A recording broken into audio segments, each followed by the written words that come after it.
നമസ്കാരം, press line ന്യൂസിലേക്ക് സ്വാഗതം.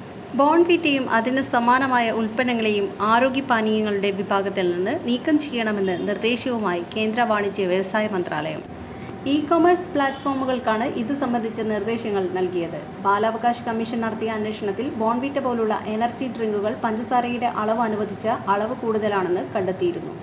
2006 ഭക്ഷണ സുരക്ഷയും നിലവാരവും സംബന്ധിച്ച FSS നിയമങ്ങളിലും ചട്ടങ്ങളിലും food safety standards authority of ഇന്ത്യയുടെയും ബോൺവിറ്റ നിർമ്മാതാക്കളായ മോണ്ടലസ് ഇന്ത്യയുടെയും നിയമങ്ങളിലും ആരോഗ്യപാനീയം എന്നതിന് പ്രത്യേക നിർവചനമില്ലെന്ന് ദേശീയ ബാലാവകാശ കമ്മീഷൻ കഴിഞ്ഞ ദിവസം നിരീക്ഷിച്ചിരുന്നു. ഇതിനെ തുടർന്നാണ് കേന്ദ്ര ഗവൺമെൻറ് നിർദ്ദേശം. ആരോഗ്യം നൽകുന്ന എനർജി ഡ്രിങ്കുകൾ എന്നവകാശപ്പെടുന്ന ചില പൗഡറുകളിൽ ഉയർന്ന തോതിൽ പഞ്ചസാരയും കുട്ടികളുടെ ആരോഗ്യത്തിന് ഹാനികരമായ ചേരുവകളും അടങ്ങിയിട്ടുണ്ടെന്ന മാധ്യമ റിപ്പോർട്ടുകൾ പരിഗണിച്ചാണ് ദേശീയ ബാലാവകാശ കമ്മീഷന്റെ നടപടി. ബോൺവിറ്റയെ ചുറ്റിപ്പറ്റിയുള്ള വിവാദം ആരംഭിക്കുന്നത് ഈ പൗഡറിനെ വിമർശിച്ചുകൊണ്ടുള്ള ഒരു വീഡിയോ യൂട്യൂബ് ചാനലുകളിലൊന്നിൽ വന്നതോടെയാണ്. ഉയർന്ന തോതിൽ പഞ്ചസാരയും കൊക്കോ സോളിഡുകളും ഹാനികരങ്ങളായ അഡിറ്റീവുകളും അടങ്ങിയതാണ് ബോൺവിറ്റയെന്ന് യൂട്യൂബ് ഇൻഫ്ലുവൻസർ രേവന്ത് ഹിമന്ത് സിംഗ് തൻ്റെ ചാനലിൽ പോസ്റ്റ് ചെയ്ത വീഡിയോയിൽ വിമർശിച്ചു.